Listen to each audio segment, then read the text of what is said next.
सापरा जी, मुबारक हो आपको। दक्षिण भारत में आपकी दूसरी सरकार आ गई, लेकिन सिर्फ 2 राज्यों में सरकारें बना लेने से सापरा जी, दक्षिण भारत में लोकसभा चुनाव में आप कैसे मजबूत होंगे? बहुत से विश्लेषक कह रहे हैं कि आपका हौसला बढ़ेगा, बहुत सारे कह रहे हैं कि आपको मोमेंटम मिलेगा दक्षिण भारत में, लेकिन सच तो है कि वहां पर स्थानीय पार्टियां बहुत मजबूत हैं। आप लोकसभा में ज्यादा सीटें पिछली बार के मुकाबले कैसे जीतेंगे?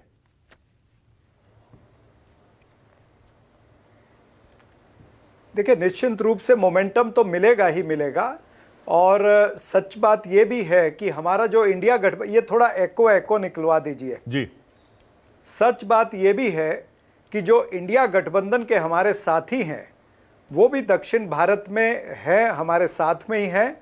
तो कांग्रेस पार्टी को कहीं ना कहीं दक्षिण भारत जो है उसके अंदर बहुत ध्यान से और बहुत तरीके से हमको अपना विस्तार करना पड़ेगा।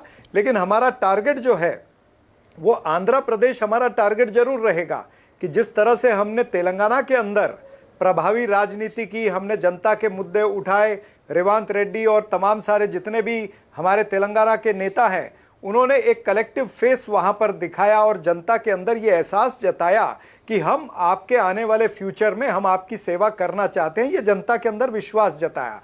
तो जिस तरह से तेलंगाना में विश्वास जताया, जिस तरह से हमने कर्नाटका में विश्वास जताया, हमने भारतीय जनता पार्टी को बाहर खदेड़ा, उसी तरह से हम आंध्र प्रदेश के अंदर भी कोशिश करेंगे कि हम अपनी विपक्षी पार्टी जो है, जो रेड्डी जी की वहां पर पार्टी है, उसको भी हम वहां से खदेड़े, हम अपनी सत्ता वहां पर बनाए। और जहां तक तमिलनाडु का सवाल है या केरला का सवाल है, निश्चित रूप से उसके लिए एक हमको अलग से रणनीति बनानी पड़ेगी। इंडिया गठबंधन के साथी हैं तो वो गठबंधन के साथी के रूप में हम निश्चित रूप से उनके साथ में बैठ करके एक रणनीति तैयार करेंगे। Okay, all right. Sapra ji बोलिए, आपकी बारी है। मानक जी, ये किस तरह की बातें कर रहे हैं? अगर लोकतंत्र की बात करें, भारतीय जनता पार्टी में लोकतंत्र है ही कहाँ, वहां तो ठोकतंत्र है।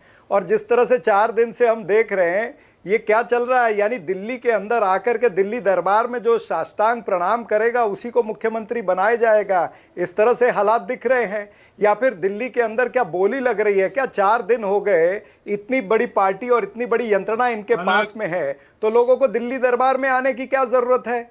क्या ये टेस्ट हो रहा है कि कौन सा एटीएम को क्या करेगा? मुझे महाराष्ट्र का उदाहरण मुझे ध्यान में आ रहा है कि महाराष्ट्र में जब सत्ता परिवर्तन हो रहा था तब सभी लोग, आपने भी दिखाया था, सारे मीडिया ने दिखाया कि देवेंद्र फडणवीस मुख्यमंत्री बनेंगे। लेकिन हुआ क्या? एकनाथ शिंदे का वजन ज्यादा पड़ा, उसके एटीएम से ज्यादा कुछ नीचे गिरा तो एकनाथ शिंदे बन गए।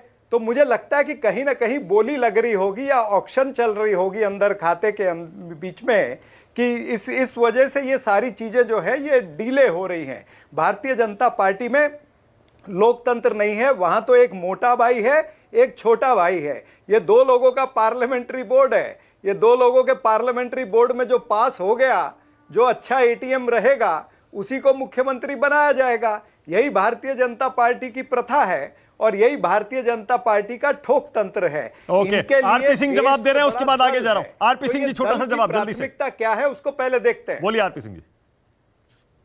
मानक भाई, याद है 100 करोड़ रुपए की हफ्ता वसूली होती थी मुंबई के अंदर, और वो 100 करोड़ रुपए की वसूली कहाँ जाती होगी मुझे पता नहीं, इनको ज्यादा अच्छी पता होगी। अभी हाल के अंदर कर्नाटका से कितने पैसे तेलंगाना आए, सबने देखा था कैसे पैसे पकड़े गए, सरकार कैसे नोटों की कर्जी पकड़ी गई, सबको ध्यान में आती होगी। और किस प्रकार से जुत्ती भाषा हमारे इस्तेमाल करी, वो बघेल साहब ने लागू की जाती थी, खुद कहा ये तो मना करें। कि आपको अच्छी बात 50 ये सब कुछ ठीक तरीका नहीं है। मैंने इनको एक बार रोका, मैंने याद रखिए। सापरा जी एक एक करके, वन बाय एक एक करके सापरा जी एक एक करके। हाँ, आरपी सिंह जी जल्दी कंप्लीट करिए। हाँ देखिए सापरा जी, सुनने की क्षमता रखिए ना। आपने बहुत कुछ कर लिया, ठोक तंत्र सब कुछ कर लिया, परंतु जो हकीकत है कि सबको पता है कि हफ्ता वसूली कहाँ होती है, सबको पता है एटीएम कहाँ लगता है। हमारे यहाँ एक लोकतांत्रिक प्रक्रिया है, उसी प्रक्रिया के अंतर्गत फैसला होगा। सुबह सुबह ब्रेकफास्ट करते हुए नहीं होगा कि 4 लोगों ने बैठकर ब्रेकफास्ट किया और कहा भी नहीं आज जरा इस आदमी की चिंता कर लेनी चाहिए, ये मेरे पास आ गया था कल रात को या मेरे से चिंता कर गया था, वो सब नहीं चलता। ये आपके यहाँ प्रक्रिया चलती है। ओके, चलिए आगे चलते हैं। आसिम वकार को मैं देख रहा था अभी, आसिम वकार, उसके बाद आ रहा हूं अभी आशुतोष और ब्रिजमोहन श्रीवास्तव।